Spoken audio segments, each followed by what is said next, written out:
Cultural પ્રેસમાં આપ સૌનું હાર્દિક સ્વાગત છે। સમાચાર છે કે વિઠ્ઠલ ઉદ્યોગનગર જીઆઈડીસી ખાતે આવેલ સનશાઇન એન્ટરપ્રાઇઝ કંપનીમાં બપોરના સમયે એકાએક ગેસના બોટલમાં આગ લાગતા અફરાતફરી મચી। વિઠ્ઠલ ઉદ્યોગનગર જીઆઈડીસી ખાતે આવેલ સનશાઇન એન્ટરપ્રાઇઝ કંપનીમાં બપોરના સમયે એકાએક ગેસના બોટલમાં આગ લાગતા અફરાતફરી મચી। બનાવની જાણ થતાં આણંદ ફાયર બ્રિગેડની ટીમે સ્થળ ઉપર પહોંચીને પાણીનો મારો ચલાવી આગ ઉપર કાબુ મેળવ્યો હતો।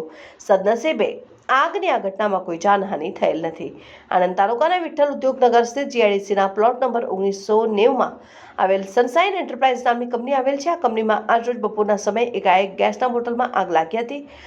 આ અંગેની જાણ આણંદ ફાયર બ્રિગેડને કરવામાં આવી હતી। આણંદ ફાયર ઓફિસર ધર્મેશ ગૌરની સૂચનાથી ફાયર ફાઇટર લઈ પ્રદીપ સોલંકી, મહેન્દ્રસિંહ સોલંકી, હિતેશ વસાવા, યુવરાજ રાઠોડ અને ટ્રેની સહિત ની ટીમ તુરંત જ ઘટના સ્થળે પહોંચી હતી અને પાણીનો મારો ચલાવી આગ ઉપર કાબુ મેળવ્યો હતો।